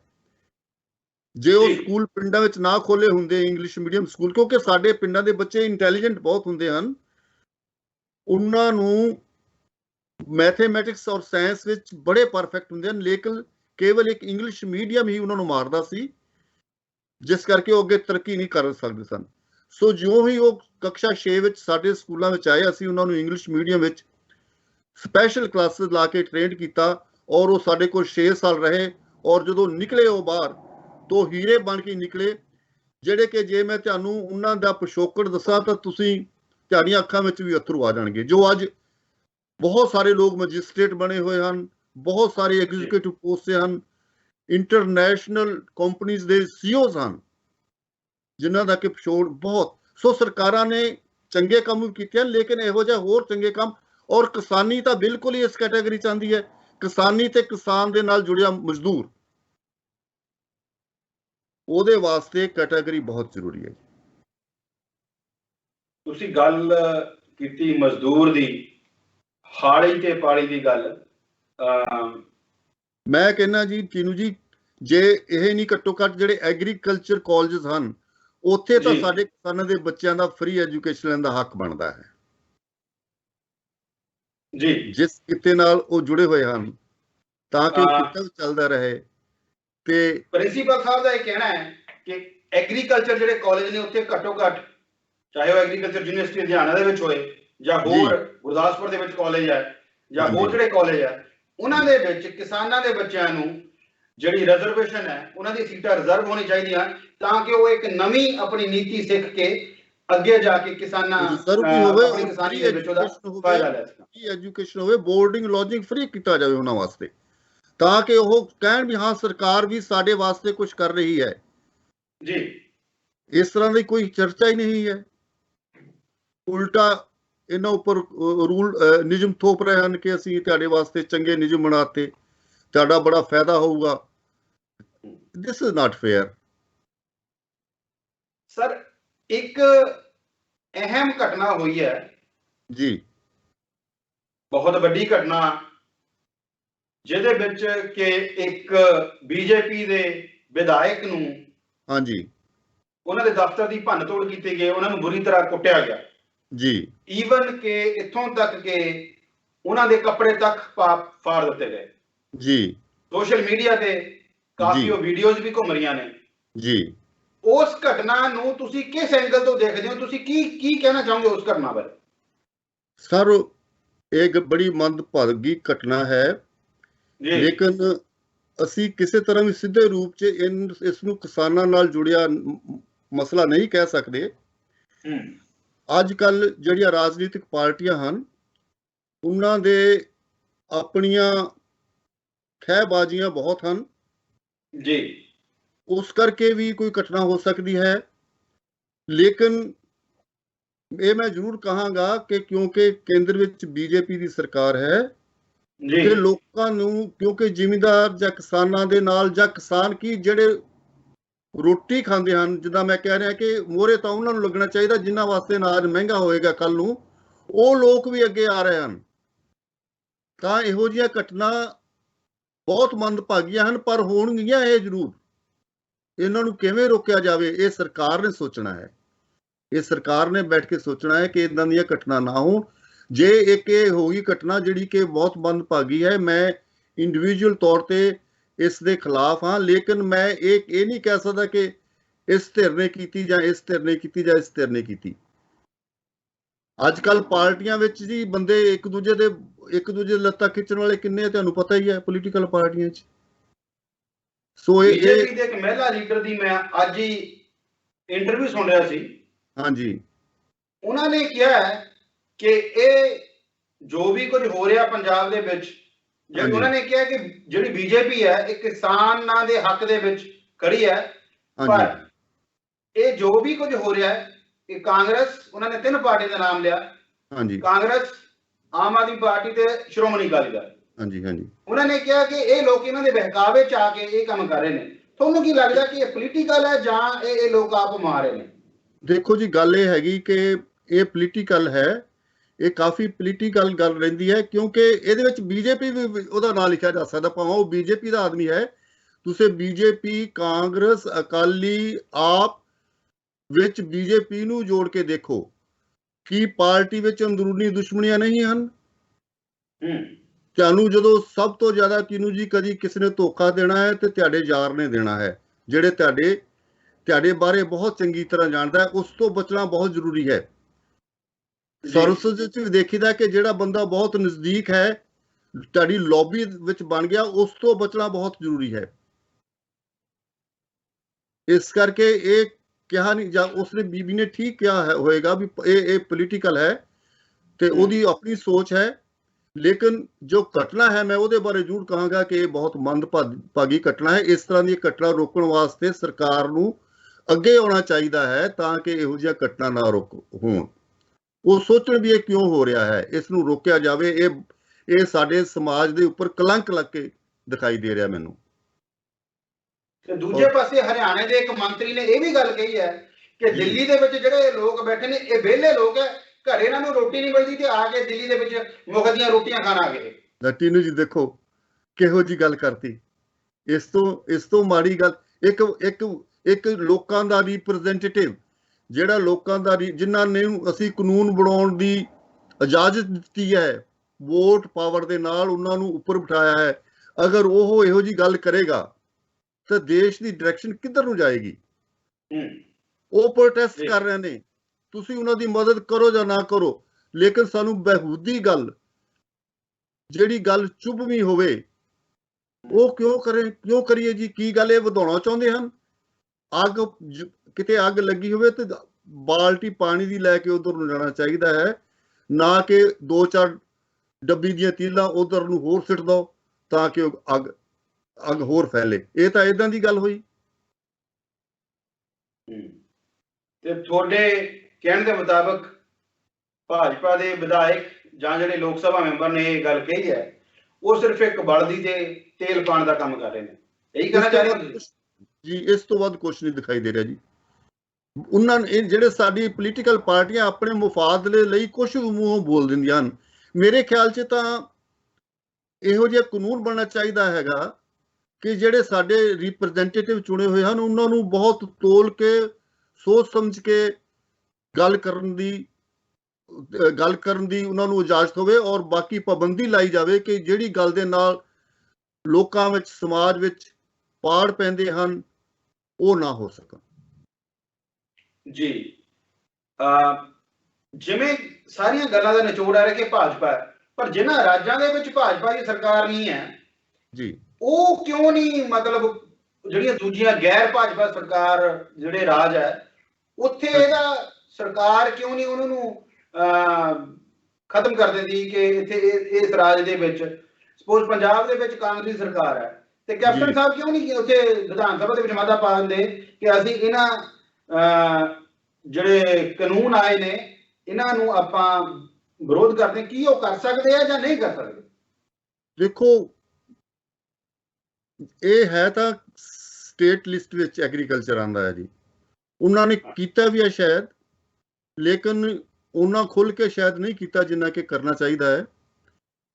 ਇਸੇ ਤਰ੍ਹਾਂ ਬੀਜੇਪੀ ਜਿਹੜੀ ਹੈਗੀ ਹੈ ਐਜ਼ ਪਾਰਟੀ, ਦੇਖੋ ਉਸਨੇ ਬਹੁਤ ਤਰੱਕੀ ਕੀਤੀ ਹੈ, ਐਕਸਪੋਨੈਂਸ਼ੀਅਲ ਕਿੰਨੀ ਉਹਨਾਂ ਨੇ ਵੋਟਾਂ ਜਿੱਤੀਆਂ, ਲੋਕਾਂ ਦਾ ਦਿਲ ਜਿੱਤਿਆ ਹੈ।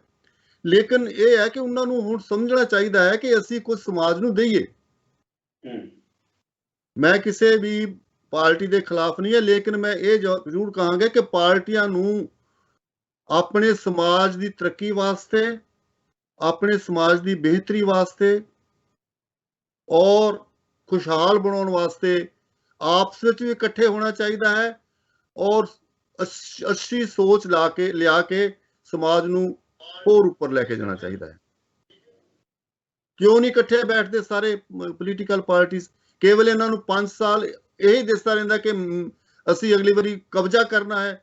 ਇਹ ਕਬਜ਼ੇ ਦੀ ਭਾਵਨਾ ਜਿਹੜੀ ਹੈ ਨਾ ਜੀ, ਉਹਦੇ ਕਰਕੇ ਇੱਕ ਦੂਜੇ ਦੇ ਖਿਲਾਫ ਮਾਹੌਲ ਬਣਾਉਂਦੇ ਆ।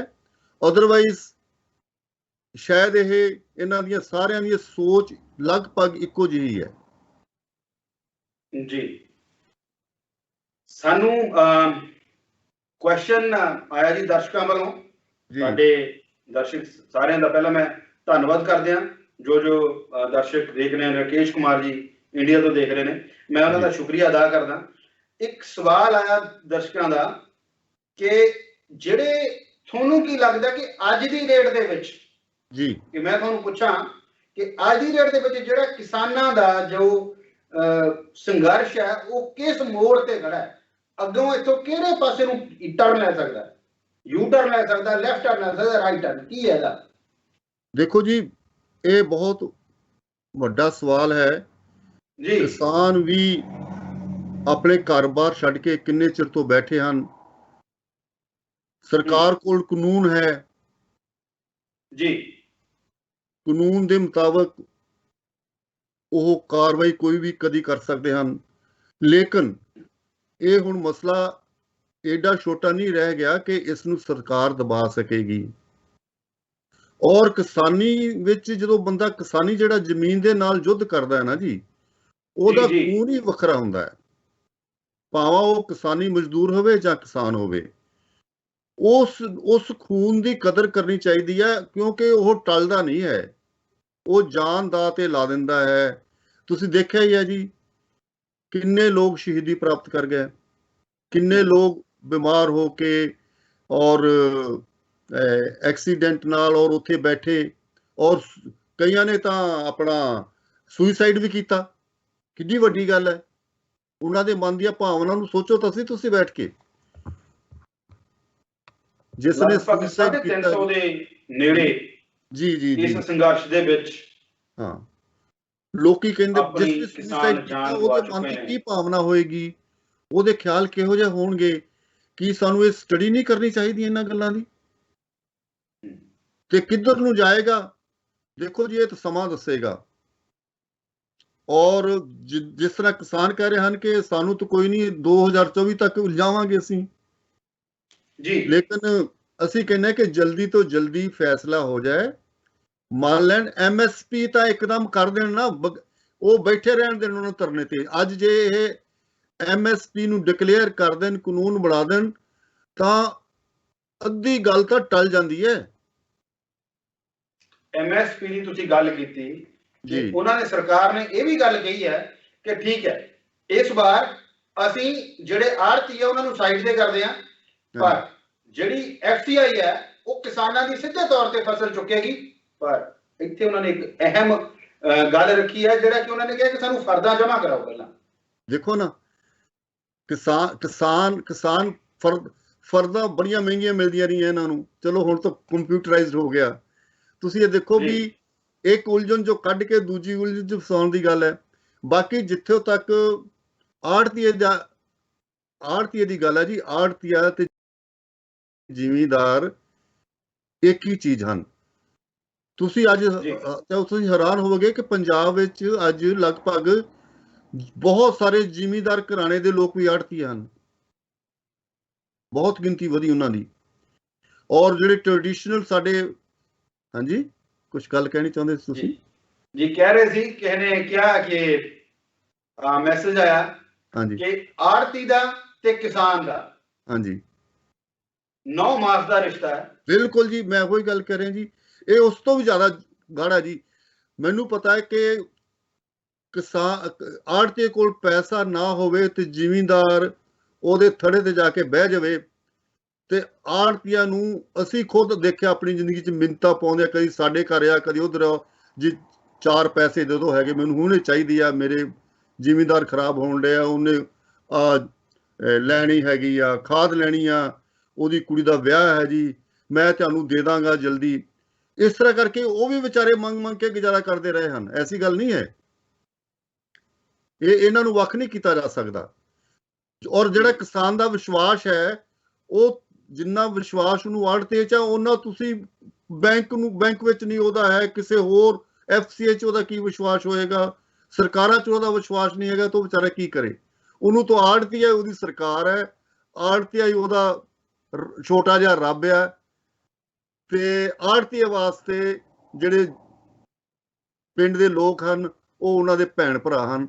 ਇਸ ਤੋਂ ਵੱਧ ਜੋ ਹੈ ਰਿਲੇਸ਼ਨ ਇਸ ਤੋਂ ਵੱਧ ਹੀ ਹੋਏਗਾ, ਘੱਟ ਨਹੀਂ ਹੈ ਜੀ। ਜਦੋਂ ਕਿਸਾਨ ਤੇ ਲਿਖਿਆ ਹੈ ਕਿ ਕਹਿੰਦੇ ਜਦੋਂ ਕਿਸਾਨ ਤੇ ਭੀੜ ਪੈਂਦੀ ਹੈ ਜੀ, ਤੇ ਉਹ ਸਭ ਤੋਂ ਪਹਿਲਾਂ ਬੈਂਕ ਬੈਲੈਂਸ ਦੇਖਣ ਤੋਂ ਬਾਅਦ ਆੜ੍ਹਤੀ ਵੱਲ ਨੂੰ ਨਿਗਾਹ ਮਾਰਦਾ ਹੈ ਕਿ ਮੈਂ ਆੜ੍ਹਤੀ ਦੇ ਕੋਲੋਂ ਪੈਸੇ ਫੜ ਆੜ੍ਹਤੀਏ ਲਵਾਂ। ਦੇ ਪਰਿਵਾਰਾਂ ਦੇ ਜਿਹੜੇ ਬਜ਼ੁਰਗ ਆ ਨਾ ਜੀ, ਉਹ ਘਰ ਨਹੀਂ ਬੈਠਦੇ। ਤੁਹਾਨੂੰ ਮੈਂ ਇਹ ਗੱਲ ਦੱਸਦਾ, ਉਹ ਕਿਸੇ ਦੇ ਵਿਆਹ ਸ਼ਾਦੀ ਤੇ ਮਿਲਣਗੇ, ਉਹਨਾਂ ਦੀ ਡਿਊਟੀ ਹੈ, ਉਹ ਵਿਆਹ ਸ਼ਾਦੀ ਤੇ ਮਿਲਣਗੇ, ਜਾਂ ਕਿਸੇ ਦੇ ਘਰ ਮੌਤ ਹੋ ਗਈ ਆ, ਜਾਂ ਤੁਹਾਨੂੰ ਉੱਥੇ ਮਿਲਣਗੇ, ਜਾਂ ਕਿਸੇ ਦਾ ਪਾਠ ਹੈ ਉੱਥੇ ਮਿਲਣਗੇ, ਜਾਂ ਕਿਸੇ ਮੰਦਿਰ ਮਸਜਿਦ ਗੁਰਦੁਆਰੇ 'ਚ ਮਿਲਣਗੇ। ਉਹਦੀ ਡਿਊਟੀ ਹੈ। ਨਹੀਂ ਤਾਂ ਲੋਕੀ ਕਹਿੰਦੇ ਲੈ ਵੀ ਤੇਰਾ ਆੜ੍ਹਤੀਆ ਨਹੀਂ ਆਇਆ। ਉਹ ਇਹ ਵੀ ਪੂਰਾ ਕਰਦੇ ਨੇ ਉਹ ਲੋਕ, ਵੀ ਆਪਣੇ ਫਾਦਰ ਨੂੰ ਕਹਿੰਦੇ ਆ, ਬਾਊ ਜੀ ਤੁਸੀਂ, ਤੁਹਾਡੀ ਡਿਊਟੀ ਇਹੀ ਹੈ ਕਿ ਤੁਸੀਂ ਦੁੱਖ ਸੁੱਖ ਵਿੱਚ ਸਾਂਝੇ ਹੋ ਸਾਡੇ ਵੱਲੋਂ, ਅਸੀਂ ਤਾਂ ਬੈਠੇ ਆ ਕੰਮ ਕਰ ਰਹੇ। ਇਹ ਕਿੱਦਾਂ ਟੁੱਟ ਜਾਣਗੇ ਰਿਸ਼ਤੇ ਜੀ? ਜੀ ਜੀ, ਆੜ੍ਹਤੀ ਦਾ ਤੇ ਜਿਹੜਾ ਕਿਸਾਨਾਂ ਦਾ ਰਿਸ਼ਤਾ ਹੈ, ਇਹਨਾਂ ਨੇ ਦੱਸਿਆ ਕਿ ਬਹੁਤ ਗੂੜਾ ਹੈ ਜੀ। ਸਰ। ਹੁਣ ਆਪਾਂ ਗੱਲ ਕਰਦੇ ਹਾਂ, ਮੈਂ ਥੋੜੀ ਜਿਹੀ ਗੱਲ ਇੱਕ ਹੋਰ ਜੋੜਾਂ ਜੀ ਇਹਦੇ 'ਚ। ਆੜ੍ਹਤੀਏ ਨਾਲ ਕਿੰਨੀ ਵੱਡੀ ਏਮਪਲਾਇਮੈਂਟ ਮਿਲੀ ਹੋਈ ਹੈ। ਮੈਂ ਇੱਕ ਲੜਕੇ ਨੂੰ ਜਾਣਦਾ ਜਿਹਨੇ IAS ਪਾਸ ਕੀਤਾ, ਟ੍ਰੇਨਿੰਗ ਲਈ IAS ਦੀ, but he refuse to join. ਆਪਣੇ ਪਿਓ ਦੀ ਆੜ ਦੇ ਗੱਲੇ ਉੱਪਰ ਜਾ ਕੇ ਬਹਿ ਗਿਆ। ਕਹਿੰਦਾ ਬੇਟਾ ਇੱਥੇ ਆ ਜਾ, ਆਹ ਗੱਲੇ ਤੇ ਬੈਠਣਾ ਤੂੰ ਤਾਂ। ਸੋ ਉਹਨਾਂ ਦੀ ਵੀ ਦੇਖੋ ਨਾ ਤੁਸੀਂ, ਉਹਨਾਂ ਦੀ ਕਿੰਨੀ ਸੈਕਰੀਫਾਈਸ ਹੈ, ਔਰ ਏਮਪਲਾਇਮੈਂਟ ਕਿੰਨੀ ਮਿਲੀ ਹੋਈ ਹੈ, ਕਿੰਨੇ ਲੋਕਾਂ ਨੂੰ ਏਮਪਲਾਇਮੈਂਟ ਮਿਲੀ। ਆੜ੍ਹਤੀਆ ਅੱਗੇ ਵੀ ਤਾਂ ਕਈ ਏਮਪਲਾਈ ਰੱਖਦਾ ਹੈ। ਆੜ੍ਹਤੀਏ ਦੀ ਦੁਕਾਨ ਦੇ ਵਿੱਚ ਸੀਜ਼ਨ ਦੇ ਉੱਪਰ ਕਿੰਨੀ ਲੇਬਰ ਹੁੰਦੀ ਹੈ, ਉਹਨਾਂ ਦੀ ਦੇਖਭਾਲ ਵੀ ਉਹ ਕਰਦਾ ਹੈਗਾ। ਸੋ ਇਹ ਰਿਸ਼ਤਾ ਜਿਹੜਾ ਹੈਗਾ ਜ਼ਿਮੀਂਦਾਰ ਕਿਸਾਨ ਦਾ ਤੇ ਆੜ੍ਹਤੀਏ ਦਾ, ਇਹ ਭਰਾਵਾਂ ਦੇ ਰਿਸ਼ਤੇ ਤੋਂ ਉੱਪਰ ਹੈ, ਇਹ 'ਚ ਕੋਈ ਦੋ ਰਾਏ ਨਹੀਂ ਹਨ। ਭਾਰਤ ਸਰਕਾਰ ਜੋ ਕਿ ਮੌਜੂਦਾ ਸਰਕਾਰ ਹੈ, ਹਾਂਜੀ, ਲਗਭਗ 7 ਸਾਲ ਹੋ ਗਏ ਇਹਨਾਂ ਨੂੰ।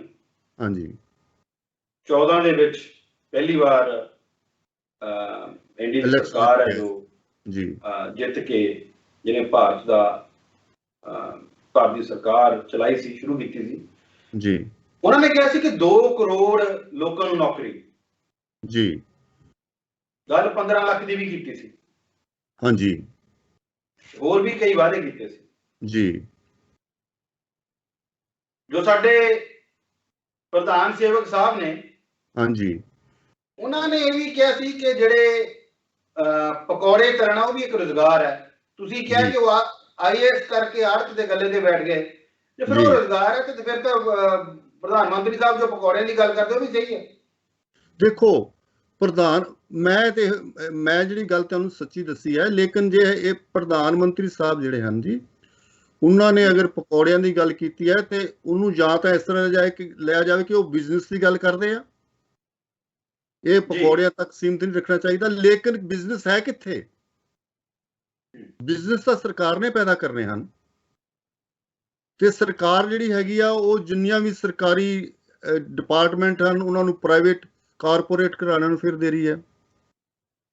ਸੁਣਿਆ ਕਿ ਕਾਫੀ ਹੋਰ ਵੀ ਐਸੇ ਮਹਿਕਮੇ ਹਨ ਜਿਹੜੇ ਕਿ ਹੌਲੀ ਹੌਲੀ ਕਾਰਪੋਰੇਟ ਨੂੰ ਦੇ ਦੇਣਗੇ, ਔਰ ਕਾਰਪੋਰੇਟ ਫਿਰ ਸਰਕਾਰ ਕਿਸ ਕੰਮ ਵਾਸਤੇ ਹੈ ਜੀ? ਜੀ, ਜੇ ਸਰਕਾਰ ਨੇ ਦੇਸ਼ ਕੇਵਲ ਕੁਰਸੀ ਤੇ ਬੈਠਣਾ ਹੈ। ਮੈਂ ਕੇਵਲ ਇਸ ਸਰਕਾਰ ਦੀ ਨਹੀਂ ਗੱਲ ਕਰਦਾ, ਮੈਂ ਜਿੰਨੀਆਂ ਵੀ ਸਰਕਾਰਾਂ ਹਨ ਨਾ ਜੀ, ਉਹਨਾਂ ਦੀ ਗੱਲ ਕਰਦਾ ਹੈ ਕਿ ਪਹਿਲੀਆਂ ਸਰਕਾਰਾਂ ਨੇ ਵੀ ਵੇਚਿਆ ਹੈ ਜੀ। ਤੁਸੀਂ ਕੀ ਇਨਐਫੀਸ਼ੀਐਂਟ ਹੋ ਤੇ ਤੁਸੀਂ ਜਿਹੜਾ ਕਾਰਪੋਰੇਟ ਨੂੰ ਐਫੀਸ਼ੀਐਂਟ ਮੰਨਦੇ ਹੋ? ਕਿਉਂ ਨਹੀਂ ਤੁਹਾਡੇ ਮੁਲਾਜ਼ਮ ਐਫੀਸ਼ੀਐਂਟ ਬਣ ਸਕਦੇ? ਕਿਉਂ ਨਹੀਂ ਤੁਹਾਡੇ ਕੋਈ ਇਹੋ ਜਿਹੇ, ਕਿਉਂ ਤੁਸੀਂ ਉਹਨਾਂ ਕੋਲ ਗਲਤ ਕੰਮ ਕਰਾਉਂਦੇ ਹੋ? ਉਹਨਾਂ ਦੀ ਐਫੀਸ਼ੀਐਂਸੀ ਰੋਕ ਕੇ ਰੱਖੀ ਹੋਈ ਹੈ। ਇੱਕ ਹੋਰ ਇੱਥੇ ਸਵਾਲ ਮੈਂ ਕਰਨਾ ਚਾਹੂੰਗਾ ਤੁਹਾਨੂੰ। ਹਾਂਜੀ। ਮੈਂ ਇਹ ਸਵਾਲ ਮੇਰਾ ਨਹੀਂ, ਇਹ ਸਾਡੇ ਇੱਕ ਦਰਸ਼ਕ ਦਾ ਹੈ ਜੀ। ਸੰਦੀਪ ਜੀ ਦਾ ਸਵਾਲ ਹੈ ਜੀ ਕਿ ਜਿਹੜਾ ਇਹ ਸਰਕਾਰਾਂ ਕਹਿ ਰਹੀਆਂ ਹੈ ਜੀ, ਜੀਡੀਪੀ ਦੀ ਗੱਲ ਕੀਤੀ ਜਾ ਰਹੀ ਹੈ, ਹਾਂਜੀ, ਜਾਂ ਜਿਹੜੀ ਗੱਲ ਕੀਤੀ ਜਾ ਰਹੀ ਹੈ ਕਿ ਕਿਸਾਨੀ ਦੇ ਮੁੱਦੇ ਤੋਂ, ਜੀ, ਇੱਥੇ ਨਾਲ ਉਹਨਾਂ ਨੇ ਕਿਹਾ ਵੀ ਇੱਕ ਗੱਲ ਅੱਜ ਦੀ ਡੇਟ ਦੇ ਵਿੱਚ ਸਭ ਤੋਂ ਵੱਡੀ ਉੱਭਰ ਕੇ ਆ ਰਹੀ, ਪ੍ਰਾਈਵੇਟਾਈਜੇਸ਼ਨ। ਜੀ। ਹਰ ਚੀਜ਼ ਨੂੰ ਸਰਕਾਰ ਵੇਚ ਰਹੀ ਹੈ। ਜੀ।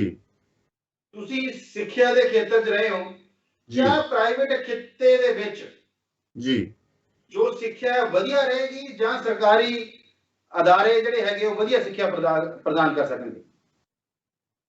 ਦੇਖੋ ਜੀ, ਤੁਸੀਂ ਬਹੁਤ ਸੋਹਣਾ ਸਵਾਲ ਕੀਤਾ ਹੈ। ਪ੍ਰਾਈਵੇਟ ਯੂਨੀਵਰਸਿਟੀਆਂ ਤੜ ਪੰਜਾਬ ਵਿੱਚ ਨਹੀਂ, ਹਿੰਦੁਸਤਾਨ ਵਿੱਚ, ਸਾਰੇ ਭਾਰਤ ਵਿੱਚ ਬਹੁਤ ਖੁੱਲੀਆਂ ਹਨ ਜੀ, ਔਰ ਉਹ ਕਾਰਪੋਰੇਟ ਘਰਾਣਿਆਂ ਨੇ ਖਰੀਦੀਆਂ ਹਨ ਜੀ। ਸਾਡੇ ਜ਼ਮਾਨੇ 'ਚ ਇੱਕੋ ਯੂਨੀਵਰਸਿਟੀ ਹੁੰਦੀ ਸੀ, ਪੰਜਾਬ ਯੂਨੀਵਰਸਿਟੀ। ਮੇਰੀ 10ਵੀਂ ਪਾਸ ਵੀ ਪੰਜਾਬ ਯੂਨੀਵਰਸਿਟੀ ਤੋਂ ਹੀ ਹੈ। ਦੇਖੋ ਜੀ, ਸਕੂਲ ਐਜੂਕੇਸ਼ਨ ਬੋਰਡ ਵੀ ਨਹੀਂ ਸੀ ਹੁੰਦਾ ਉਸ ਸਮੇਂ ਜੀ, ਤੇ ਬੜੀ ਵੈਲਿਊ ਹੁੰਦੀ ਸੀ। ਪੰਜਾਬ ਯੂਨੀਵਰਸਿਟੀ ਦੀ ਵਰਲਡ ਲੈਵਲ ਦੇ ਉੱਪਰ ਮਹੱਤਤਾ ਸੀ ਜੀ। ਹੁਣ ਇਹ ਪ੍ਰਾਈਵੇਟ ਸੈਕਟਰਸ ਭੇਜ ਰਹੇ ਹਨ? ਇਹ ਚਾਹੁੰਦੇ ਹਨ ਕਿ ਮੁਲਾਜ਼ਮਾਂ ਨੂੰ ਤਨਖਾਹਾਂ ਨਹੀਂ ਦੇ ਸਕਦੇ, ਤੇ ਕਾਰਪੋਰੇਟ ਘਰਾਣੇ ਕੀ ਤਨਖਾਹਾਂ ਦੇਗਾ? ਸਾਰਿਆਂ ਨੂੰ ਪਤਾ, ਤੁਹਾਨੂੰ ਪਤਾ ਹੈ ਕਿ ਜੇ ਉੱਥੇ ਕੋਈ ਪ੍ਰੋਫੈਸਰ ਹੈ, ਉਹਨੂੰ ਕਿੰਨੀ ਤਨਖਾਹ ਮਿਲ ਰਹੀ ਹੈ, ਉਹਦੀ ਐਬਿਲਿਟੀ ਕਿੰਨੀ ਹੈ। ਬਹੁਤ ਬੁਰਾ ਹਾਲ ਹੈ ਟੀਨੂ ਜੀ, ਨੰਬਰ 1। ਨੰਬਰ 2, ਮੈਂ ਨਹੀਂ ਦੇਖਿਆ ਕੋਈ ਇੰਨੇ ਸਾਡੇ ਇੰਜੀਨੀਅਰਿੰਗ ਕਾਲਜ ਖੁੱਲ ਗਏ ਕਿ ਕੋਈ ਬੀਟੈਕ ਵਿੱਚੋਂ ਫੇਲ ਵੀ ਬੱਚਾ ਹੋਇਆ ਹੋਵੇ ਜੀ। ਉਹਦੀਆਂ ਕੰਪਾਰਟਮੈਂਟਸ ਤਾਂ ਆ ਗਈਆਂ ਹੋਣਗੀਆਂ, ਉਹਨੂੰ 6 ਮਹੀਨੇ ਦੀ ਹੋਰ ਫੀਸ ਦੇ ਕੇ, ਹੋਰ ਪੈਸੇ ਲਾ ਕੇ, ਡਿਗਰੀ ਸਾਲ ਬਾਅਦ ਦੇਖ ਲੈਂਦੇ ਵੀ ਇੰਨਾ ਬਜਟ ਚਾਹੀਦਾ, ਇੰਨੇ ਕੁ ਬੱਚੇ ਇਦਾਂ ਹੋ ਜਾਣ, ਔਰ ਉਹਨਾਂ ਦੀ ਪ੍ਰੈਕਟੀਕਲ ਨੌਲੇਜ ਕੋਈ ਬਹੁਤ ਵਧੀਆ ਨਹੀਂ ਹੁੰਦੀ।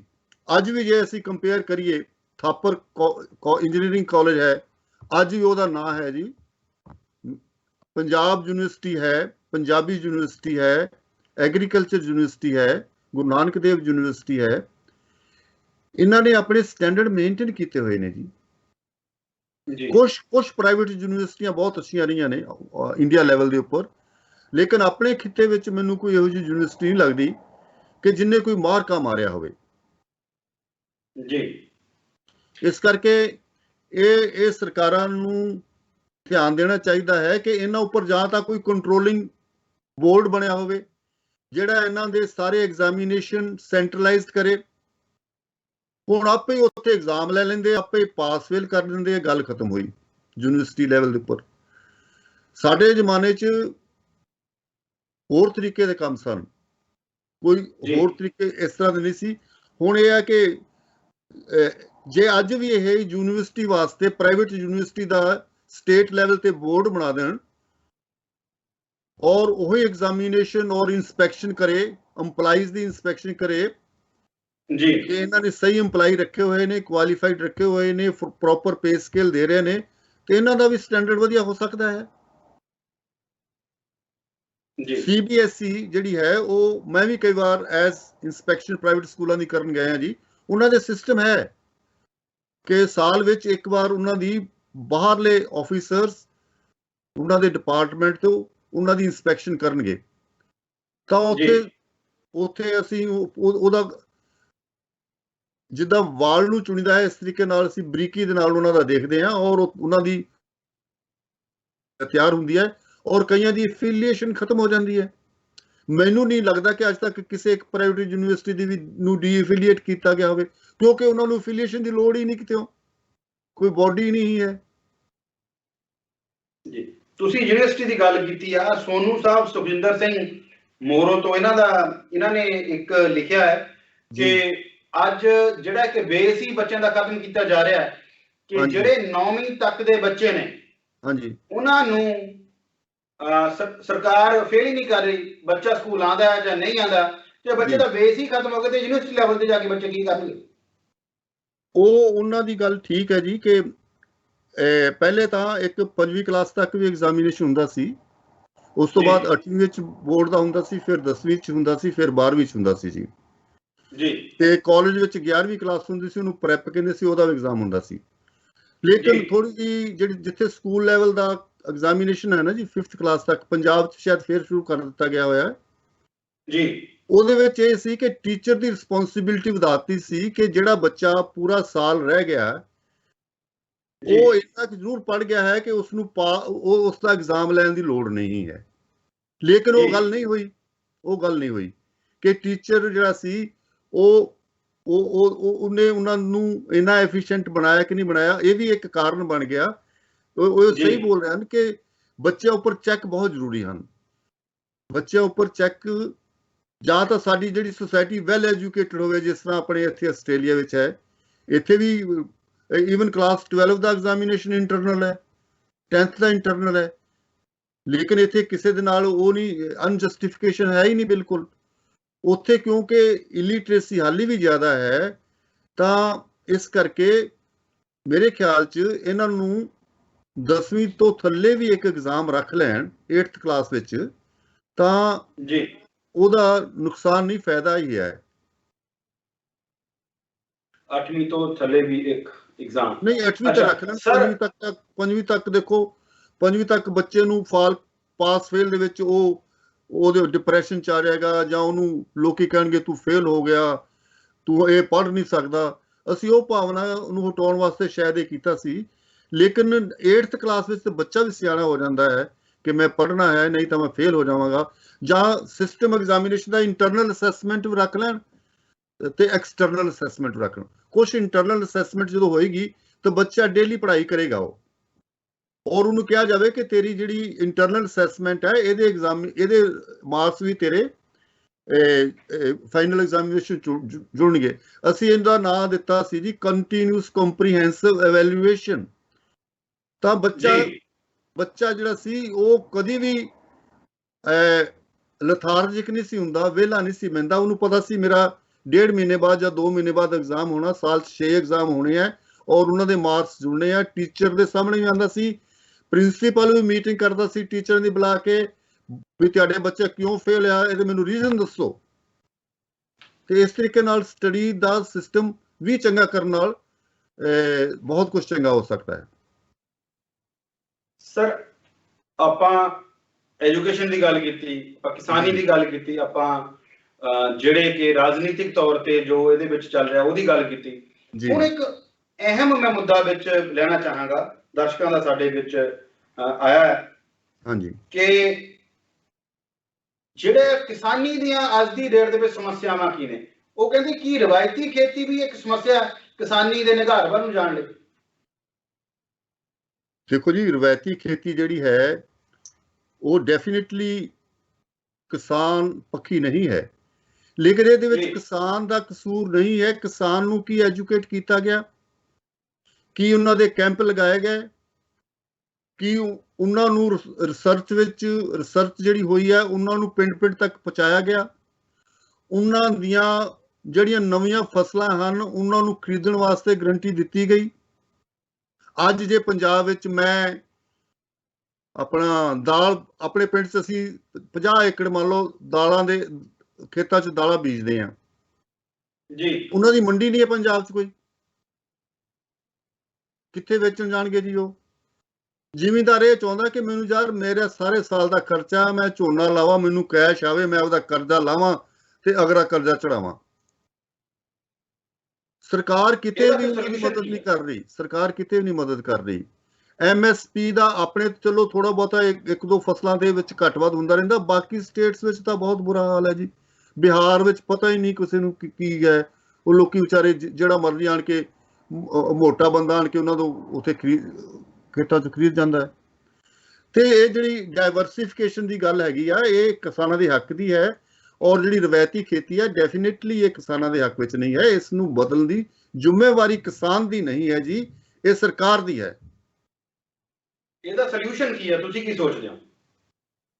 ਇਹਦਾ ਸੋਲੂਸ਼ਨ ਇਹੀ ਹੈ ਜੀ ਵੀ ਸਰਕਾਰ, ਮੈਂ ਕਹਿੰਦਾ ਇੱਕ ਮਿਨਿਸਟਰੀ ਕਿਉਂ ਨਹੀਂ ਅਲੱਗ ਬਣਾ ਦਿੰਦੀ ਜਿਹੜੀ ਕੇਵਲ ਡਾਇਵਰਸੀਫਿਕੇਸ਼ਨ ਆਫ ਕ੍ਰੌਪਸ ਉੱਪਰ ਕੰਮ ਕਰੇ ਜੀ, ਕਿਉਂਕਿ ਉਸ ਮਿਨਿਸਟਰੀ ਕੋ ਕਿਤੇ ਥੋੜਾ ਕੰਮ ਹੋਏਗਾ।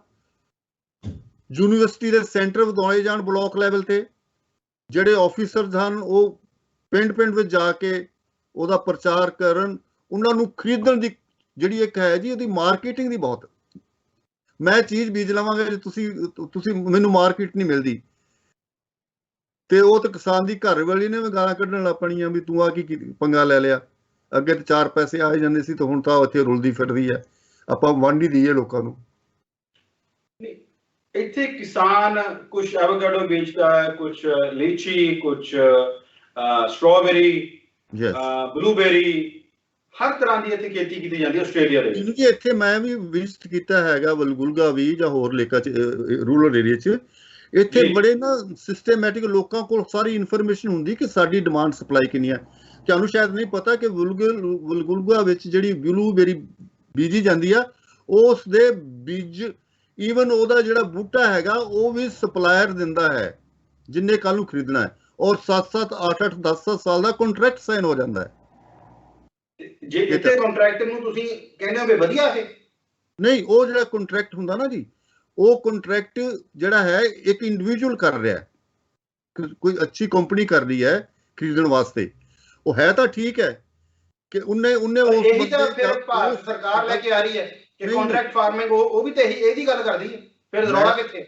ਮੈਂ ਤੁਹਾਡੀ ਗੱਲ ਮੰਨਦਾ, ਭਾਰਤ ਦੇ ਹਾਲਾਤ ਇਸ ਤਰ੍ਹਾਂ ਦੇ ਨਹੀਂ ਹਨ ਕਿ ਕੰਟਰੈਕਟ ਫਾਰਮਿੰਗ ਉੱਥੇ ਚਾਲੂ ਹੋ ਜਾਏ।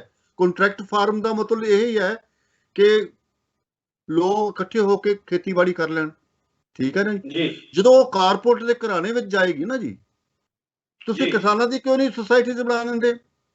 ਉਹਨਾਂ ਨੂੰ ਕਿਉਂ ਨਹੀਂ ਫੰਡਸ ਦੇ ਦਿੰਦੇ? ਉਹ ਤੁਸੀਂ ਅਰਬਾਂ ਖਰਬਾਂ ਰੁਪਏ ਉਹਨਾਂ ਦੇ ਮਾਫ ਕਰ ਦਿੱਤੇ ਬੈਂਕਾਂ ਦੇ, ਕਾਰਪੋਰੇਟ ਘਰਾਣਿਆਂ ਦੇ। ਤੁਸੀਂ ਉਹ ਪੈਸੇ ਉਧਰ ਖਰਚ ਕਰਨੇ, ਕਿਸਾਨਾਂ ਦੀਆਂ ਸੁਸਾਇਟੀਆਂ ਬਣਾ ਦਿਓ, ਪਿੰਡਾਂ ਵਿੱਚ ਬਣਾ ਦਿਓ ਉਹਨਾਂ ਦੇ, ਦੇ ਵਿਲ ਜੁਆਇਨ ਹੈਂਡਸ। ਪਿੰਡਾਂ 'ਚ ਤੁਸੀਂ ਸਟੋਰ ਬਣਾ ਦਿਓ ਉਹਨਾਂ ਦੇ, ਦੇ ਵਿਲ, ਉੱਥੇ ਇੰਪਲੋਇਮੈਂਟ ਵੀ ਕ੍ਰੀਏਟ ਹੋ ਜਾਏਗੀ,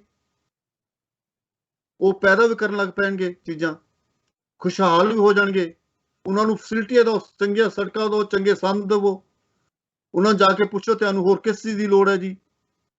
ਕਦੀ ਪੁੱਛਿਆ ਕਿਸੇ ਨੇ ਕਿਸਾਨ ਨੂੰ?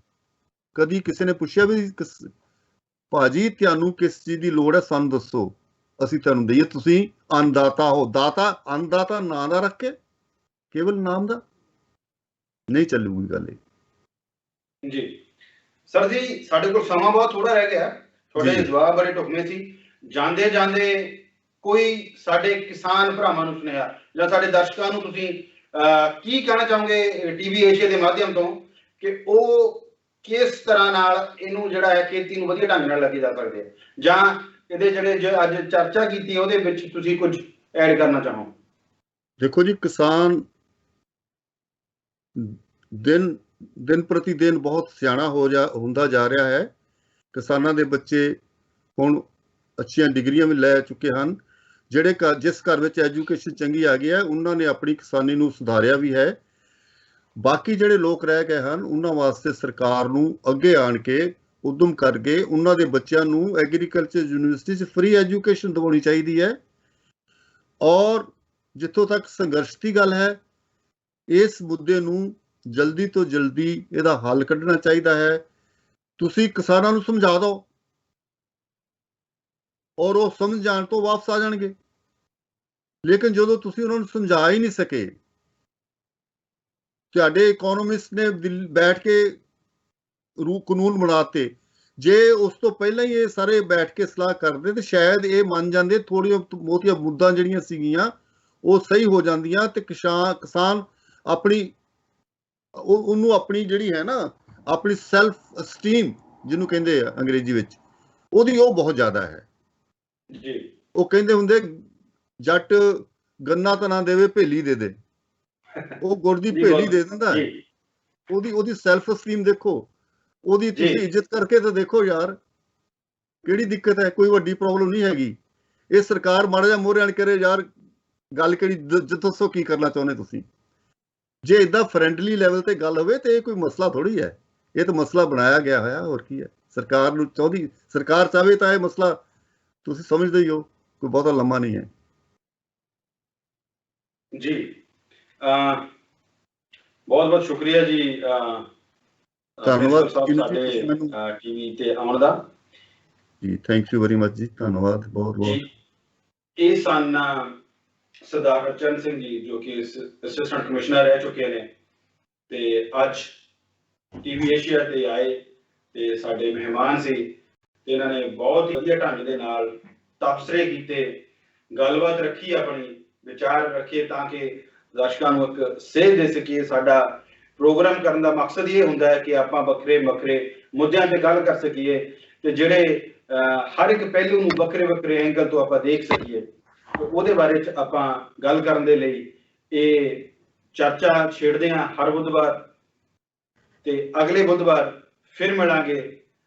ਜੁੜੇ ਰਹੋ ਟੀਵੀ ਏਸ਼ੀਆ ਦੇ ਨਾਲ। ਤਦ ਤੱਕ ਲਈ ਰੱਬ ਰਾਖਾ, ਸਤਿ ਸ਼੍ਰੀ ਅਕਾਲ, ਸ਼ਬਾ ਖੈਰ।